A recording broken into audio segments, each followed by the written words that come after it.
There are two kinds of people: people who know they have a problem and people who don't. Among the people who know they have a problem, there are two kinds of people: people who know what the problem is and people who don't. Among the people who know what the problem is, there are two kinds of people: people who know what the cause of the problem is and people who don't. Among the people who know what the cause of the problem or the source of the problem is, there are two kinds of people. Type A: I'm the source of the problem. It's something I did along the line, maybe a mistake I made, something I haven't learned. I'm the source of the problem. Type B: I am not the source of the problem. It is someone else that is the cause and the source of my problem. There's conditioning, programming, could be trauma, it could be abusive parents, it could be wrong ways of thinking, it could be the things that you believed in your imprint period of life, which your years from 0 to 5 or 7 years old. It's not my fault. I am conditioned. I cannot help it. I'm not the reason why this is happening to me. Among the people who believe I'm not the source, I'm not the cause, it is not my fault, there are two kinds of people. Type A: well, I'll just stay like this. I'll just sit with this. I'll just live with this reality. It's not my fault. There's nothing I can do about it. It was caused by someone else. I've been traumatized. I've been abused. I've been programmed. My mindset has been given the wrong orientation when I was a child, 0 to 7. There's all the reasons why. So I can't do that. This is not my fault. And I'm going to stay this way, living hopeless and powerless in the situation. Even though this thing makes me unhappy and doesn't change my life, doesn't better my life, doesn't help me have a good life, I'm just going to stay with it because there's nothing I can do. Type B: I'm not the source of the problem. I'm not the cause of the problem. It was trauma. It was this narcissistic parent, abuse as a child, this and that happened, PTSD. But I am the owner of my life. I am the sole proprietor, the CEO. I am the pilot. I am the one who's navigating my life. This is my life. I am now responsible for myself. I'm 21, I'm 25, I'm 35, I'm 43, I'm 45. I am responsible for my life. I cannot continue to live like this. I will do whatever it takes to break out of these cycles that were forced on me, put on me, I was conditioned into. I will do whatever it takes to break out of this, no matter how painful and how hard it is.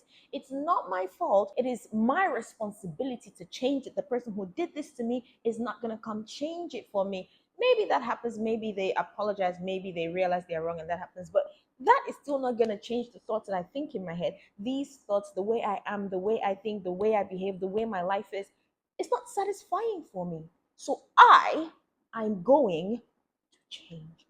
You might be watching this video and saying, yeah, it's easy to say that she's probably never had trauma. I've had my own share of trauma, conditioning, wrongful mindset. Just yesterday, I was in my room doing some self therapy and I asked myself, why do I have these certain thoughts? Where do they even come from? Like, why do I have them? Everybody has these thoughts. But why is it that I tend to want to focus and fixate on it and it feels true to me? And I answered myself, because of where I'm coming from, because of the life I've lived, because of my history, because of the trauma that I've experienced, because of the conditioning that I have had.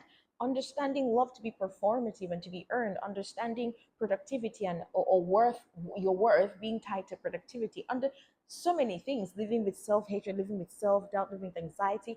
I am coming from there. But guess what? I would not be where I am today, and I would not be heading to even a much better life if I didn't realize it was done to me by someone else.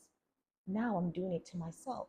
I cannot continue to let them and myself do this to myself. So from here onwards, I have to change it. And if that means changing my thoughts and discarding the negative thoughts that someone has put on me, then that is exactly what I'm going to do. We need to stop the cuddle culture.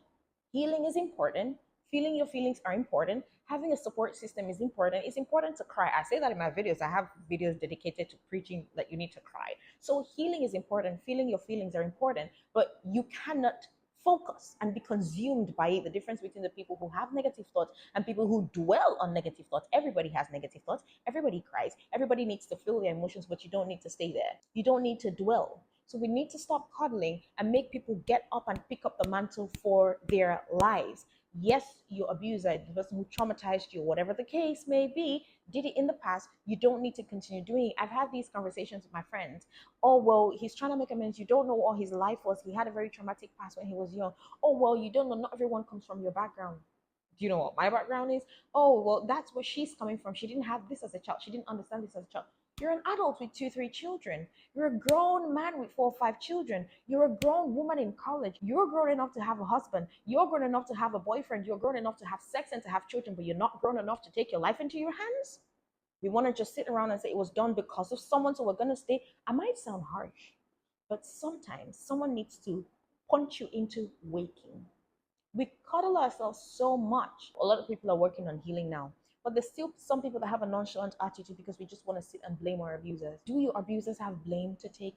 Yes, but we're not talking about them. You see, when you sit down and you keep saying this was done to them, they don't have a choice, the focus is still on the abuser, it's still on that person. The moment the focus shifts to you, you realize, okay, so what do I do now? Am I just going to sit here in this? And then you begin to find ways to change that. Why do you sit with these thoughts that you don't like? You may not necessarily choose to do it, even though you're kind of choosing to do it, but that's a deeper conversation. You may not necessarily like them. Well, duh, you don't like them because I said thoughts that you don't like. But you are sitting with them. So why are you doing that then? If you didn't choose to sit with them, now that you have been alerted to the fact that you are sitting with these thoughts that you don't like, well, get up. Get up. If you continue doing that, then it's a choice. A problem with a solution is a choice. It's no longer a problem. I may sound harsh, but maybe it's necessary. Try to find a way to use it to forge forward, not to be bound by the past. Looking back sometimes is important to see what happened so you can understand what happened so you can move on. But you can't stay there. A lot of people will go to therapy for 5, 10, 15, 20 years, some for the rest of their lives, and they'll never stop. And some people will go for therapy for 1 year and they'll be fine and maybe need it maybe after 5, 10 years because of an event that happened. What's the difference? The difference is the one who went for 1 year was learning from it, picking the lessons, and actively applying it in their life to be better. The other person was holding on to the therapist and telling themselves, well, I can't change it. This was done to me, so I can't change it. So I need someone as an anchor to hold on to help me go through life. And I guess it works. I mean, that's how we therapists are going to make money, anyways. But even though I'm not yet a therapist, my goal is to liberate you, to help you, to empower you to heal, to empower you to break out of circles and cycles that are not helping you. Why do you sit and why do you spend time with thoughts that you don't like? Stop spending time with them.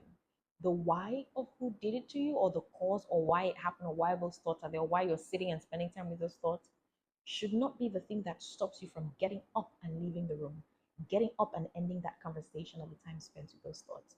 That's the only way your brain can help you heal. If you're new here, my name is Fawn Peter.